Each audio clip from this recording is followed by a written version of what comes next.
Baik, sekarang saya jawab pertanyaan. Pertanyaan yang pertama, apakah berdosa kita orang tua bila anak cucu sulit untuk disuruh sholat? Muru auladakum bisolah, suruh anakmu sembahyang wahum abna'u sab'a sinin, umur 7 tahun. Yang umur 7 tahun angkat tangan? Oh, tak ada. Umur 7 tahun suruh dia sembahyang. Kalau sholat umur 7 tahun, berarti baca surat pendeknya umur 5 tahun. Makanya ibu sambil memasak pagi, sambil memeras santan, sambil menggoreng nasi, Bismillahirrahmanirrahim, Alhamdulillahi Rabbil Alamin, Ar-Rahmanirrahim, Maliki Yaumiddin. Anak itu mendengar, hafal dia tanpa melihat Al-Quran. Dia tak bisa baca, tapi dia bisa hafal. Maka nanti umur 7 dia akan sholat. Umur 7, wadribuhum fil asrah. Umur 10 pukul. Pukul dia. Tapi pukulnya tangan tak boleh terlalu tinggi. Jangan sampai patah. Jangan sampai maaf kena alat vital. Jangan sampai lebam. Jangan sampai tali telinga, lepas telinga itu sebelah. Abang, kata bininya, kemana telinga abang? Itu ditarik omakku dulu tak sembahyang. Nah, oleh sebab itu maka ini penting. Wadribuhum fil asrah. Masukkan dia ke pondok pesantren, SD IT, SMP IT, SMA IT. Yang tahan berpisah dengan anak, masukkan ke pesantren boarding school. Yang tak tahan berpisah, masukkan full day. Di Medan banyak, masuk pagi, jemput sore. Tidak ada yang bisa mengontrol, mengawal anak-anak kita ini selain benteng terakhir pendidikan anak-anak kita adalah sekolah agama. Sudah disekolahkan agama, sudah dikasih makan halal, sudah dikasih tunjuk ajar, sudah dinasehati, tak juga kita sudah tidak kurang usaha. Wala taziru waziratu wizra ukhra. Kita tidak memikul dosa orang lain. Bapak tak memikul dosa anak, ibu tak memikul dosa cucu. Dosa tanggung masing-masing. Tapi kalau tak dididik dengan baik, tak sholat mereka, tak puasa mereka, pacaran mereka, LGBT mereka, maka ibu dan bapak berdosa karena menyia-nyiakan amanah. Alhamdulillah, masjid penuh, anak-anak datang. Alhamdulillah, tuh anak-anak banyak datang. Jangan takut ibu, jangan takut berdosa karena sudah dibawa anak ini ke masjid. Mana yang lebih kita dulukan? Kewajiban kita sama Allah atau sama suami? Kasihlah contoh. Kalau pertanyaannya umum, gimana saya mau jawab? Allahu Akbar, Allahu Akbar. Kata azan. Datang lakinya. Kau buatkan aku dulu kopi. Mana yang lebih didulukan? Ibu sholat atau membuatkan dia kopi? Ini tak akan terjadi. Kenapa? Karena bapak itu pasti ke masjid sebelum azan. Mana mungkin dia minum kopi orang azan? Tapi ibu dapat Fir'aun. Nah, inilah.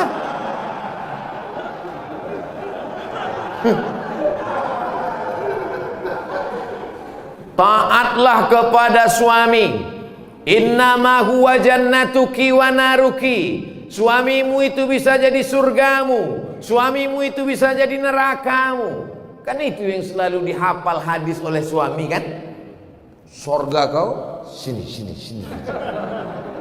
Suami yang bagaimana bang? Ibu mesti cerdas sikit. Kasih tahu dia suami yang ke masjid bang, dia ke masjid. Tapi ibu juga tak bisa menasihati bapak itu. Jangan mentang-mentang ibu udah pengajian pulang dari sini bang. Assalamualaikum. Nah, mudah-mudahan bapak yang belum ke masjid. Amin. Tapi kalau ditengok ini bapak ini sama ibu ini orang-orang masjid semua. Insyaallah kita doakan mudah-mudahan dapat hidayah. La ta'ata li makhluqin, itu kaedahnya. La ta'ata li makhluqin fi ma'siyatil khaliq. Tidak ada ketaatan kepada manusia kalau menyebabkan durhaka kepada Allah. Ibu disuruhnya misalnya buka jilbab. Aku tak suka lah nengok kau berjilbab. Macam nenek ku tengok. Coba kau buka jilbab itu, kau cat warna kau, rambut kau 3 warna, merah, kuning, kelabu. Ibu tak mesti patuh, karena perbuatan itu melanggar syariat Islam. Taat dan patuh pada suami selama itu taat kepada Allah dan Rasulullah Sallallahu Alaihi Wasallam. Kalau disuruhnya ibu pakai jilbab panjang, patuh. Kalau disuruhnya ibu ikut pengajian, bagus. Kalau disuruhnya ibu bersedekah, patuh. Tapi kalau disuruhnya melawan perintah Allah, la ta'ata. Itu kaidahnya. La ta'ata li makhluqin fi maksiatil khaliq. Tak ada ketaatan kepada makhluk kalau menyebabkan maksiat kepada Allah. Ustadz, apakah kita terlalu khawatir dengan virus COVID ini bisa merusak akidah kita, Pak Ustadz?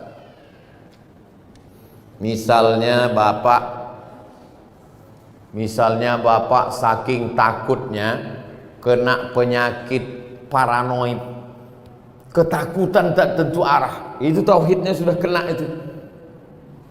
Wa kadzalika ja'alnakum ummatan wasata. Kami jadikan kalian umat yang pertengahan, tidak terlampau berani sampai nantang-nantang petantang petenteng, tidak pula terlampau takut, bukan ekstrem kanan, bukan ekstrem kiri, tapi pertengahan.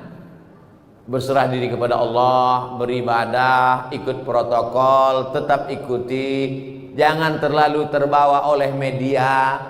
Yang namanya penyakit itu dari dulu sampai sekarang ada. Dan tak semua orang yang kena COVID mati, dan tak semua yang mati itu kena COVID. Ada juga yang mati kena bersin. Berapa banyak orang tak sakit mati, menguap mati. Banyak orang yang tidur mati. Tidur ketuk pintunya subuh tak bangun-bangun. Pas dipegang udah dingin macam es batu. Oleh sebab itu berapa banyak pula yang dinyatakan positif sehat. Nah, itu jangan terlalu takut. Semua yang mati itu kata Nabi, lan tastakmil rizqaha wa ajalaha, lan tamuta nafsun, tidak akan mati orang qabla an tastakmila rizqaha wa ajalaha. Kalau sudah rezekinya penuh, kalau sudah umurnya penuh, pasti dia mati. Kenapa Abdul Somad itu tak mati-mati? Belum penuh. Mau dibunuh orang, mau diusir orang, disantet orang. Kalau memang belum penuh, tak mati. Tapi kalau sudah penuh, mati. Nah, ibu-ibu bapak ini semua belum penuh lagi. Nanti kalau ada yang penuh, kemana si anu kemarin? Udah penuh dah. Mati lewat. Jadi jangan terlalu takut. Takut itulah yang membuat kita akhirnya imun kita jadi turun. Kalau sudah imun kita turun, maka kekebalan tubuh kita hilang, penyakit pun datang. Saya tidak tablik akbar nih dari bulan Maret, April, Mei, Juni, Juli, Agustus. Pertama kali saya keluar sejak COVID, inilah ke Medan. Tapi tetap dengan protokol kesehatan. Nah, saya bawa kan ini biar jangan apa kali COVID itu. Insya Allah anak saya lepas pesantren akan lanjut ke Sudan. Sudan tempat saya kuliah tuh. Pertanyaan, anak saya wanita, bagaimana situasi dan kondisi Sudan saat ini? Sudan terjadi revolusi peralihan kekuasaan dari Jenderal Omar Bashir setelah 30 tahun berubah sekarang, dan terjadi kesepakatan antara tentara dan sipil. Setahun dipimpin oleh sipil, lalu kemudian oleh tentara. Terjadi pergolakan politik. Tapi bagi mahasiswa tidak terlalu berefek. Saya di sana bulan 12, 7 kali. Bulan Juli, kemudian bulan 12 saya datang lagi. Anak-anak mahasiswa beberapa dari Sumatera Utara. Saya membawakan bantuan untuk PPI, Persatuan Pelajar Indonesia yang dari Sumatera Utara. Saya bawakan bantuan. Nah, nih. Datanglah dari provinsi lain minta juga. Saya bilang ini duit orang Sumatera Utara, kalian minta lah ke ke kabupaten provinsi kalian masing-masing. B, butuh berapa tahun biasanya untuk selesai S1 Pak Ustaz? S1 4 tahun, S2 2 tahun, S3 2 tahun dah bisa sidang. Tapi kalau mau lengkap 3 tahun, lewat dari 3 tahun kena denda. Jadi kalau umurnya berangkat 20 tahun, 4 tahun, 24, 26, 27, 28, 28 pulang dia udah doktor. Tidak macam saya, udah 43 baru doktor. Judulnya akhirnya doktor juga. Tapi jadilah daripada tidak sama sekali. Pesantren anak saya saat ini dapat program beasiswa ke Sudan. Apa saja yang harus kita persiapkan untuk menuju ke situ Pak Ustadz? Bahasa Arabnya supaya dia nanti tak berat membaca kitab. Sekarang banyak kursus-kursus bahasa Arab. Kemudian hafalan Qur'annya supaya nanti kalau ada kewajiban paling tidak 1 juz, 2 juz, 3 juz. Kalau kami di Azhar Mesir dulu 2 juz 1 tahun, 4 tahun 8 juz. Di Sudan tak ada hafalan Quran. Oleh sebab itu maka jangan terlalu takut, jangan terlalu khawatir. Banyak anak-anak Sumatera Utara di sana, mereka punya persatuan pelajar mahasiswa dari Sumatera Utara. Inilah pertanyaan saya lebih kurang. Terima kasih Pak Ustadz. Saya dulu tahun 1993 habis sholat subuh datang saya ke rumah Ustadz Syekh Jalaluddin Abdul Muthalib, Imam Masjid Raya Medan. Imam Masjid Raya Medan itu namanya Syekh Jalaluddin Abdul Muthalib, wakil rektor Universitas Al-Wasliyah. Habis subuh datang saya ke rumahnya di Simpang Limun. Assalamualaikum Ustadz. Waalaikumsalam. Aku mau sekolah ke Arab Ustadz. Waktu itu saya tak tahu Mesir, Sudan, Maroko tak tahu. Yang tahu saya Arab aja. Aku mau ke Arab Ustaz. Senyumlah Ustaz Syekh Jalaluddin. Kau kelas berapa sekarang? Kelas 3 Ustaz. Kau selesaikan dulu aliyah baru kau kesini. Jadi yang mau berangkat itu saya. Makanya banyak kalau jamaah nanya ke saya, Ustaz bisa anak saya kuliah ke Arab? Saya tanya, yang mau nih bapak apa anaknya? Anak saya bos. Kalau saya yang mau. Orang tua saya membebaskan saya, terserah kau. Nah, tapi saya mau waktu itu. Lalu kemudian setelah taman aliyah datanglah saya. Ustaz, aku udah taman aliyah, ini ijazahnya. Kata Ustaz Jalaluddin Abdul Muthalib, kau bawa ijazah ini ke Jakarta, kau terjemahkan bahasa Arab, kau legalisir ke Departemen Agama, legalisir ke Departemen Luar Negeri, legalisir. Mendengar departemen itu pucat lah. Akhirnya takut saya, tak berani balik saya ke Riau. Kuliah saya di IAIN. Tapi Allah kasih jalan. Datang pengumuman. Waktu itu belum ada lagi www.google.com. Informasinya masih pakai pos. Jam 12 siang pulang saya kuliah di IAIN. Datanglah surat pakai pos, dikirim kawan saya dulu satu pesantren di Darul Arafah Medan, Lau Bekri, Deli Serdang. Abdul Halim namanya yang mengirim. Ikuti tes ke Mesir besok pagi. Suratnya sampai jam 12 siang. Langsunglah saya berangkat naik SDH, Spiro Dolo Hole. Mendaftar ke IAIN. Sampai di IAIN besok pagi, daftar situ. Nama orang yang menerima pendaftaran itu namanya Ustadz, alah lupa pula namanya. Ditanyanya, ada keluarga kau di Medan? Ada Pak. Kalau tak ada, di rumah. Karena ditengoknya dari Riau. Ikut tes saya. Yang mengetes itu orang Mesir, besar sorban, hampir sebesar ban Vespa lagi. Mas Muka kata dia, what is your name? Langsung saya jawab, Abdus Somad. Nah, itu pula PD-nya kita kalau nama kita ini ada di Quran kan. Abdus Somad. Saya Abdul Somad. Istamir kata dia, sambung bacaan ayat yang kubaca ini. Innallaha la yastahi an yadriba mathalan ma ba'udatan fama fawqaha. Sambung kata dia. Saya baca. A'udzubillahi minasyaitonir rajim. Bismillahirrahmanirrahim. Innallaha la yastahi an yadriba mathalan ma ba'udatan fama fawqaha. فأما الذين آمنوا فيعلمون أنه الحق من ربهم وأما الذين كفروا فيقولون ماذا أراد الله بهذا مثلا يضل به كثيرا ويهدي به كثيرا وما يضل به إلا الفاسقين. Kebetulan yang ditanya itu pas yang selalu saya bawa sholat. Macam tahu aja dia itu bekal kita. Akhirnya keluarlah pengumuman 100 anak Indonesia yang lulus beasiswa ke Mesir. Saya baca dari nomor 1 sampai 100, tak ada nama saya. Rupanya karena grogi tak nampak. Baca, ada di situ rupanya Abdul Somad.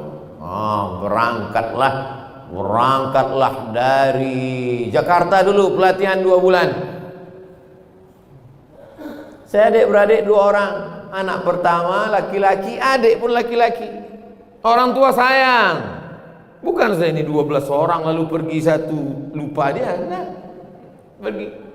Kata mak saya tak sampai hati dia melepas. Tapi ada bang mak saya, buat saya, kata dia, kalau ada yang melarang kau pergi, harimau mati meninggalkan belang, manusia mati meninggalkan nama. Kau nanti mau meninggalkan nama baik apa nama buruk? Kata dia. Bangkit semangat, berangkat. Setelah 2 bulan naik pesawatlah dari Cengkareng. Mak, jangan buat kenduri sebelum aku pasti berangkat. Itu saya pesan dari awal. Karena takutnya potong kambing RT RW datang, tahu-tahu tak jadi, kan malu. Sebelum aku yakin berangkat, jangan buat kenduri. Begitu sudah di Cengkareng, udah mau berangkat, baru telepon. Aku sudah mau masuk pesawat nih. Kalau mau buat kenduri, kendurilah. Saya dari dulu memang begitu, takut saya berspekulasi. Lalu kemudian berangkatlah kami naik Royal Jordan Airlines. Kenapa pesawat itu Ustaz naik? Itulah tiket paling murah. 5 September 1998 sampailah saya di Kairo, Mesir. Di sana itu ada 2, satu HMM, Himpunan Mahasiswa Medan, yang satu lagi ke SMR, Kelompok Studi Mahasiswa Riau. Saya ikut Riau, dan orang tua saya di Riau. Oleh sebab itu lanjut, kemudian S2 ke Maroko, habis itu S3 ke Sudan, habis itu dapat visiting profesor dari Brunei Darussalam. Habis itu Datuk Seri Ulama Setiap Negara, habis. Yang tinggal belum satu lagi, almarhum, tinggal itu lagi. Bapak Ibu yang dimuliakan Allah Subhanahu wa taala, hidup ini kita jalani saja, bangkitkan semangat, insyaallah menatap tatapan Bapak Ibu, adik-adik semua, insyaallah kita ini semangat semuanya insyaallah. Amin.